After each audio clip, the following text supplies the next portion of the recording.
So, hello everyone. I'm Allison Posey. Thank you so much for joining us today in this Learning Through UDL Stories series, where educators, researchers, and UDL practitioners from all around the world share their experiences and insights on implementing universal design for learning, UDL. I'm Allison Posey, just outside of Boston, Massachusetts.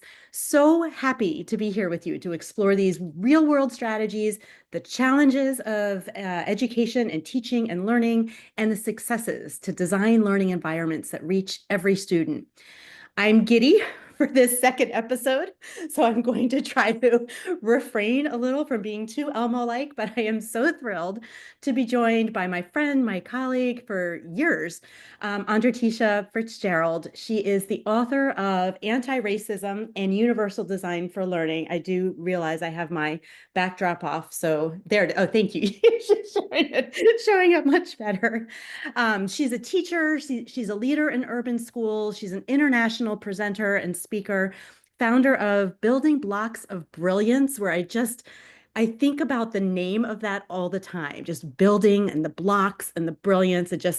You inspire so many to awaken, to celebrate and activate brilliance by breaking down barriers and building bridges. And just as I was taking a cursory note of or cursory reflection on your book, there are just there are words that stand out whenever I speak with Andratesha, whenever I read or hear from what she's, multiple means of learning from you: community, love of learning, creating, honoring, cultivating, building, on ramps, inviting genius. I mean, just the language. I'm so appreciative that you share this way of thinking about teaching and learning with us. So I will get her on here in just a moment, but I do want to take this opportunity to share part of what I also appreciate in her bio.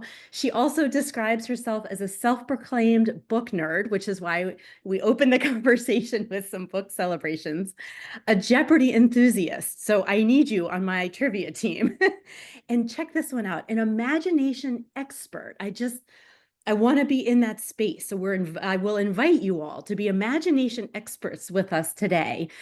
She has a love of writing and dreaming out loud with her husband and two children, and committed educators all around the world. So I'm so appreciative of you all joining us for this conversation today. And Andratesha, thank you so much for being here with us to share some Allison. of your stories. So it's been a little while, 5 years since your book came out.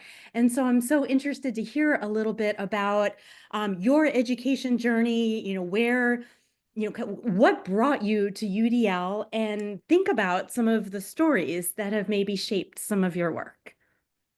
Allison, I want to thank you for just orchestrating this conversation. And I'm so grateful that as I'm looking at the names of those who are in attendance here, many of the names are those who we've been in community with. So I just want to say thank you all for coming and rallying around and being co-laborers and carrying this message. So, yes, just a few short years ago, just about 5 years ago, the book was released. And what I love about stories, and the book was built on stories, is that stories reveal a part of our identity, like a snapshot of who we are in a moment. And so today, before we jump into the content, I just would like to honor a part of my identity. And there is a podcast that I love. It's by the founders of Girl Trek. Shout out to Morgan and Vanessa.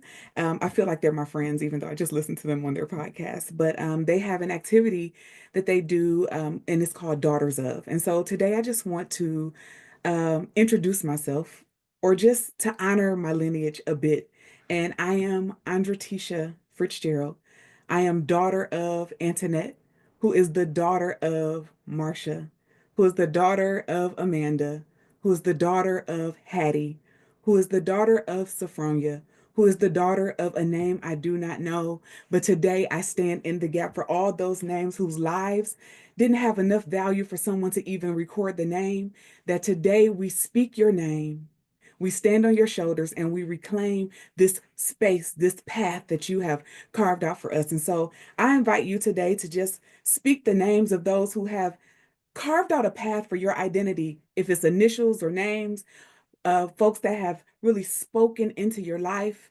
just type their names in the chat and make this a space that reaches out and echoes all those who have brought us together on this path today. So thank you all for just jumping in with that. So this is who I am.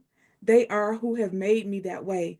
And when I think about Antiracism and Universal Design for Learning, this is a book that was built on stories of my experiences as a learner, and also stories of my experiences as a teacher and leader in the field. And so when I think about the stories, I think most about first that it was launched in the height of the pandemic. It was launched just a few short months after the George Floyd murder. It was at the book signing. I don't know if anybody was there or if you remember this. The book signing was actually in a parking lot with all the members in attendance in their cars, and we used FM tuners to communicate. Talk about universal design for learning, right? So we couldn't be in one space all together. We had to be physically distant from one another, but oh, we found ways to connect and collaborate. I am getting those feels in my spirit seeing all of the names being mentioned in the chat. Thank you. This is why we do this. We gather together, yes, like Edith said, to bring in this ancestral wisdom, but also to acknowledge that we didn't get to this point on our own. And so as I think back to that parking lot, we took pictures, we took videos to just snap a moment in time that would be monumental to both the journey and the message. But what I think has changed most or changed most in me is that, yes, I went around the world and in many of your schools and districts to share a message. But what happens when we universally design through that lens of equity and anti-racism is that we make space for so many stories. And there were so many stories, Allison, that came back to me. And I just want to share two of them that were extremely impactful. So I was at a statewide conference, and I won't mention the state. And there were teachers that were learning about universal design for learning or thinking about how this message differed slightly from ways that they had interacted with it before. But there was one teacher who had a brave moment of disruption. And she raised her hand when there was time for Q&A. And she said, I'm taking notes on the strategy. I've read through the book. It is resonating with my spirit. But the question I have for you is, what if my principal doesn't believe that racism is real?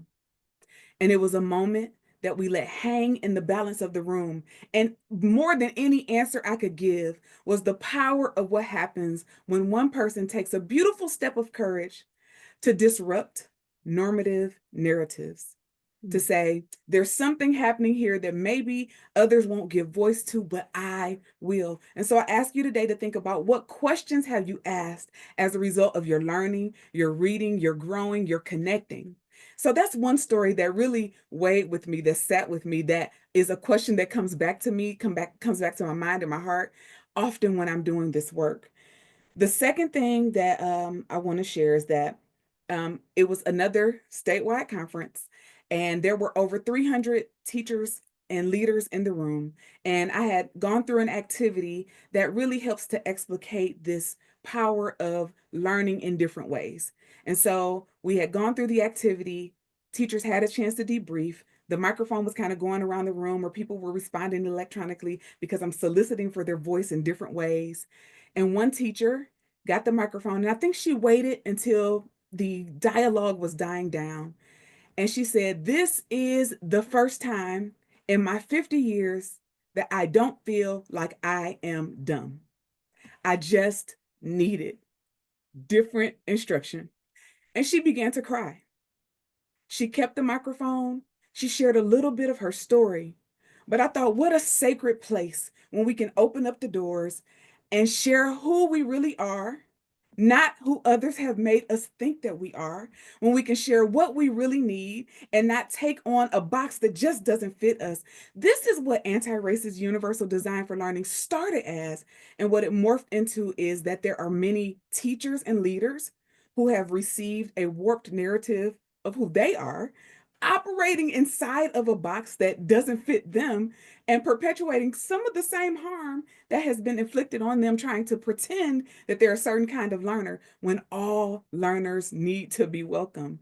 We create that space when we share our story, when we make space for the stories of others, and then we open the door for those stories that have lived in silence and despair and shame to be opened, validated, and then we build together to tear down whatever barriers still remain. So that's what has really, a part of what has been transformative for me in this community building. Um, the community around this book, Allison, has been, there will be times where I would just weep, where we had a book launch team, and I see some of you here today, that opened doors for the book and the message to be carried in so many places, but even to share their own learning, their own questions, their own doubts, their own ways that they were creating out a path, maybe where there was resistance, or maybe where the door was wide open. They're like, let's go 100%. And so there's one thing about universal design for learning that I always say in my trainings and things like that, is that if you're doing it by yourself, it's not universal design for learning. I don't know what it is. It's something, but it's not universal design for learning, because UDL is all about community. You do not have to go it alone. I did not have to go it alone. And I'm so grateful that many of you are still here for the journey. Oh my gosh, it is so, and I'm rarely left speechless, and I am taking in what you're saying. And for me to help process some of thinking about those brave moments of disruption, the time you decide I'm going to ask the question and not just hold it in, and that feeling of, I know there's another way. I know I'm not dumb. I know there's this power, and as you'll so often share, the brilliance in each and every one of us and of our students. And it really is just finding the conditions to make it happen. And in thinking about some of my lineage, I realized I know very few of the names, which broke my heart. I know Roma, I know Lillian, but I remembered my mom sharing you knew I would get choked up, sharing some recipes with us, because the women in my families, they would cook and they would share their recipes. And I even found the handwriting of my grandmother's um, recipe for a casserole salad. And then I found the handwriting of my daughter when she was writing one of her a food mix of rice and beans with asparagus, because her spelling was very phonetic at the time. And I have the writing of my mom's, and there's something about some of these artifacts that really mean a lot to me. And as you describe the snapshot of what it means, this to me is a snapshot of a lot of, where was my grandmother when she wrote this? I Mhm. remember where my daughter was when she wrote this. Where is this going to end up someday? Where can this end up? And so these conditions that we're creating, that feeling also gets passed. It's not just the things, but it's the feeling that we're passing on to them. So I want to thank you for extending that invitation for everyone. I'm seeing all the people sharing their names and places and stories in there. Um, have there been particular high leverage strategies that you just think, oh my gosh, this is such a small thing, but over and over, wow, it's a really powerful one. It's a good one. Do you have any of those favorites? I do. In like creating these environments where we can say from the stage, like, this is a safe place. We can say that, but we have to give space to those who are participating to name the barriers to safety, and to do that anonymously. And sometimes they just need to have a way to let me as the facilitator know, like, here's a barrier for me. And so creating space for folks to name the barrier, I believe that no barrier can be resolved that is unnamed, that is unspoken. And so there was a workshop that I was doing, and you could kind of feel that there was something happening in the space. As someone who was coming in, building a relationship with this organization, I didn't have access to that. And so I decided to take a moment of bravery to name the barrier for me. Very rarely, as a presenter, as a facilitator, do we name barriers for us. We come in, we make ourselves accommodating, we move in ways that we just try to make sure that everybody has what they need. But I felt a sense of, if I am talking about identity and I am talking about speaking your truth and being unapologetic, then part of that means that I have to open up and share with them. Here's what has been barriers for me. I was coming from a situation that was a little bit hostile, the workshop before in another city, in another place. And so I named the barrier, that there has been harm that has taken place, not at your hands, but I'm carrying it with me as I enter into the room. I'm sharing that with you so that as we handle each other with care, you can share with me if I step on your toes, and I will share with you if you step on mine. In community, we say ouch, and then we inquire about the injury. This is how we learn to dance together. That's a strategy that has been helpful for people to be honest and open about the environment that maybe I'm not going to share because it may show up on my evaluation and my evaluators in the room. That will impact the way that I can interact with you. However, I'm listening. Is there a way that maybe we can solicit feedback and comments that's not attached to names if it's going to show up on the screen? This gives me freedom and space, but it also opens up a little bit of a can of worms for those who would like to be keyboard gangsters, as I like to call them, and share little things that they wouldn't say. And that has happened a number of times. Often there is harm that is perpetuated in spaces like professional learning. There is a dominant structure that continues over and over again. There is a type of learning that we lean toward and yield toward. And my job as a implementer, as a designer of instruction, has been to eliminate barriers and then pull back the veil a little bit to say, here's why I made some of the instructional decisions that I made. Here's who I'm trying to reach. And if I haven't reached you yet, um, this is where I am trying to find out more about you. The more I find out about you, the more you show up in the way I've designed to reach you. Your learning is on the forefront. The barriers that are impacting your access are on the forefront. And together, we will co-design an environment that helps each of us to achieve our goals. That element of co-design in real time and real action, having people see what it feels like to abandon maybe the plans that I have for you, or get rid of some of the slides that won't land well because I'm learning who you are as a community. And then I'm saying to you, yes, I had this planned, but I want to honor the learning in the space. That doesn't make you less of a prepared presenter. It makes you more of a human in front of humans who are reaching toward each other.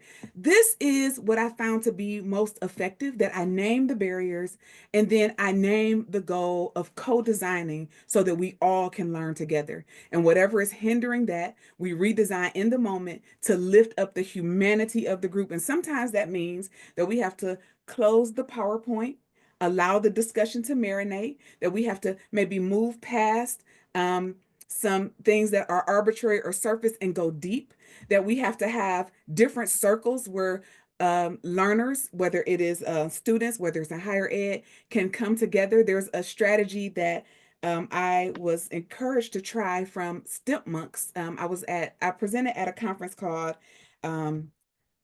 Restoring Humanity, and it's from the Human Restoration Project.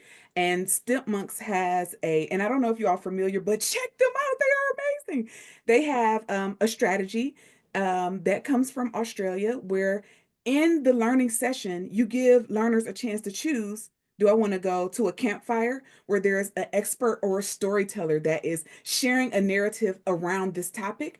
Do I want to go to a cave where I can process on this with no other distractions, no need to talk with anybody else, to literally take space to process? Or do I want to go to a watering hole where we kind of make connections on how this relates to what we're doing, what we know, and what other questions we have?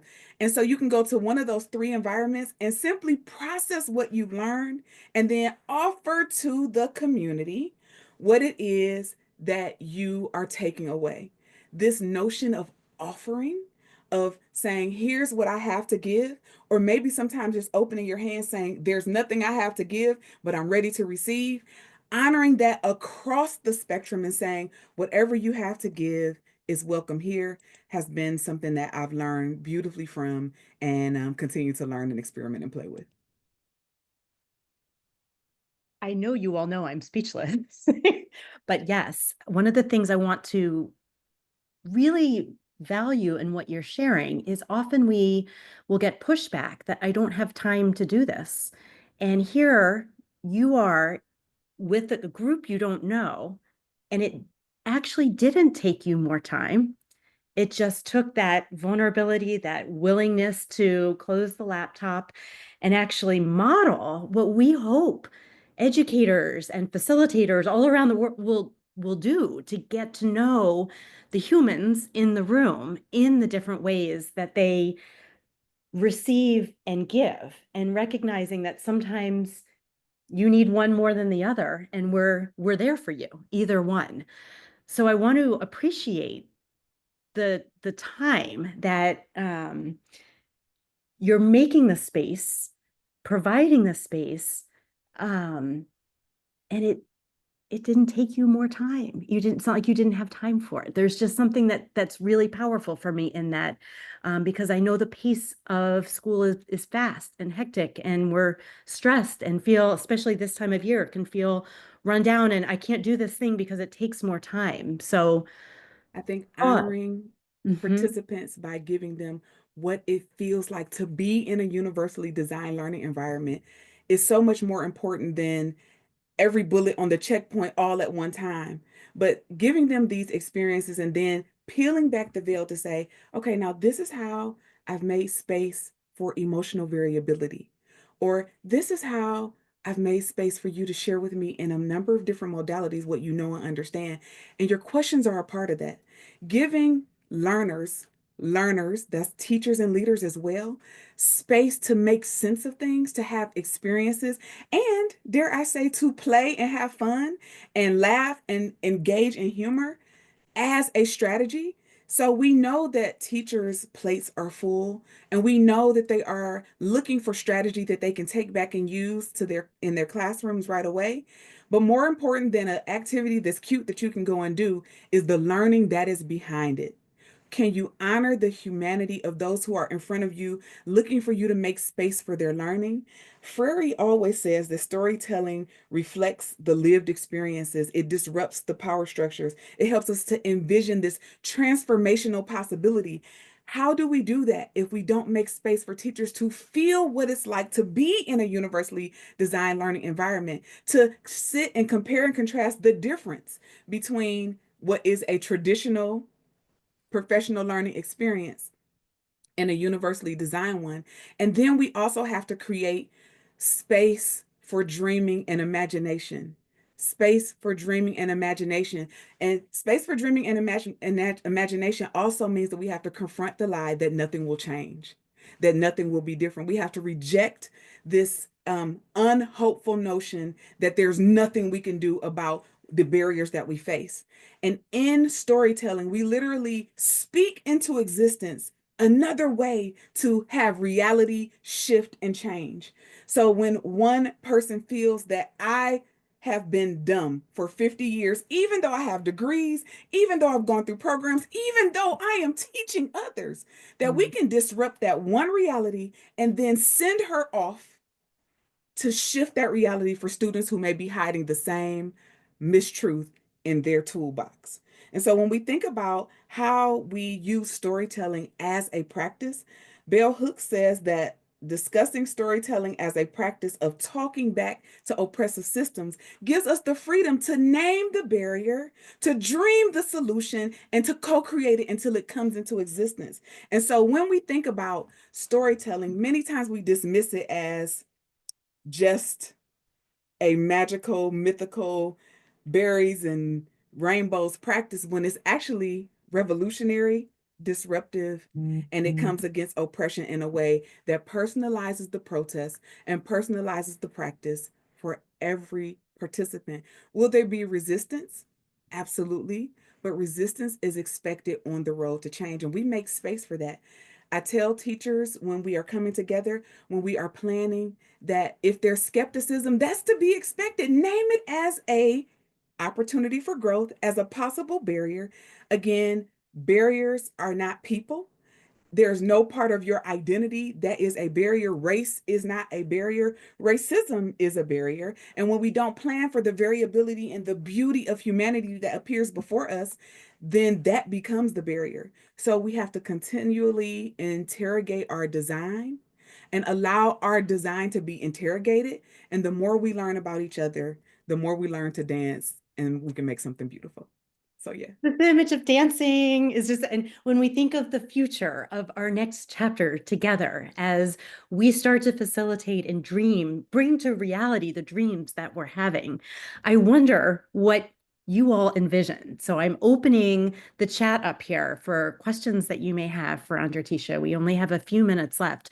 Visions that you all have for where we can go with this empowered way of thinking and modeling and being and naming and making spaces for this.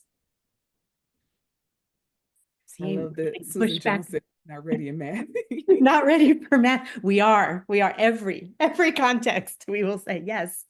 Yes. So one of the ways that one of my children, my oldest, has been playing with this idea of storytelling and mathematics. He's taking AP Calc AB and has decided to use Spanish textbooks to bring the vocabulary and bridge the gap of vocabulary in there. And so sometimes the way that we envision what math looks like, stories help so much. When I think about statistics, the way I was able to learn was having a story that I was able to put humanity to the way I was analyzing the numbers. And so I think that inviting story into the way we look at teaching and learning, but also the way that we wrestle with dilemma, helps to bring that variability into the space in ways that has a research base, but also has a joyous echo of I know people, I know humans, and now this math is helping me to connect with them. And there's an important question here. How do I use my voice in storytelling when, as a young adult, we are often overlooked? This is where universal design for learning makes sure that everyone is seen, heard, valued, and welcomed. And so I would say, instead of just seeing storytelling as I'm going to raise my hand, I'm going to share verbally, how can we invite stories in a number of different ways? Sometimes it's just bringing a picture. Sometimes it's responding to an electronic prompt. Sometimes it is having them to visit AI and to create an image of what's in their head. As Allison, you were telling me about the research study around that. And so how we invite learners to story can be multifaceted. In fact, it has to be. And think about those multiple means of representation, those multiple means of action expression that allow students to share their voice in a way that perhaps you were overlooked, but in this situation, you will make sure that no one is missed because you're mining for their voice. You're checking to make sure that the connection that you've put out is the one that is bringing them in. And if it's not, then that's when we shift, we move, we change, and we operate in co-design. Agency happens when we give learners a chance to tell us what they need, and then we shift the design and we make sure that the barrier is reduced by saying this design has been changed because the brilliance in this room has taught me better, and now the learning will shift because of what you tell me. It gives them, one, validation that their voice does matter, and two, that it matters enough to shift the design, meaning that they'll share with you over and over again because they know their voice will be heard. And I hope, as folks are wrestling with thinking about how can we create these important spaces of dialogue in our K-12, our higher education, in every context we're thinking about in any conditions, how we can continue to try to I almost want to take a snapshot of what you just shared there. And as you all are thinking about these challenges in your contexts, how you can use those ideas to, yes, make that change and yes, create that space, that brave moment of disruption that can happen. And then all of a sudden that switch can get turned on. Yes.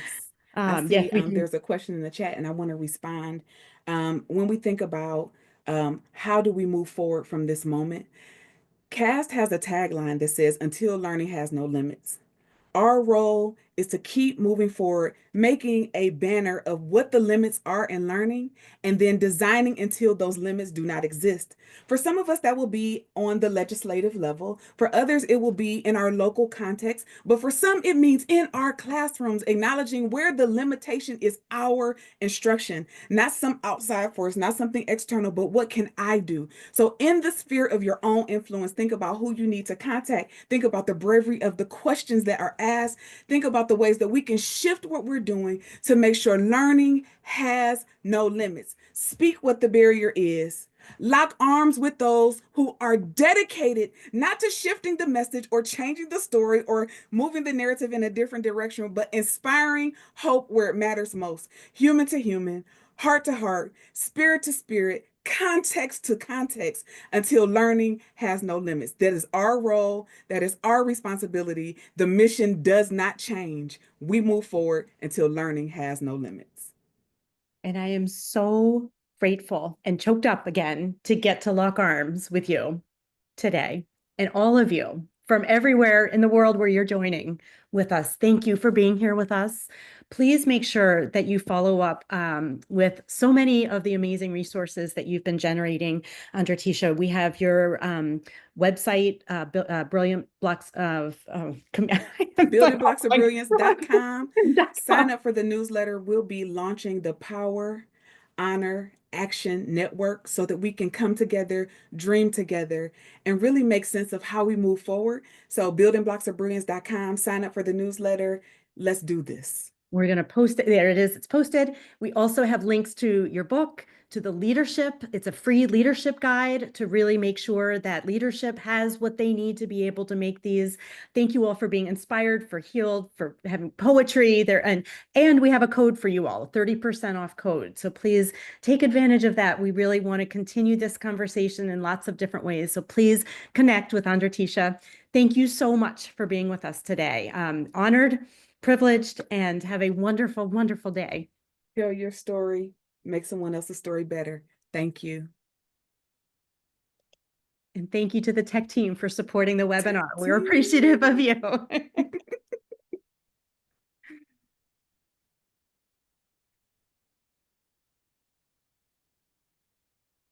See you in a few.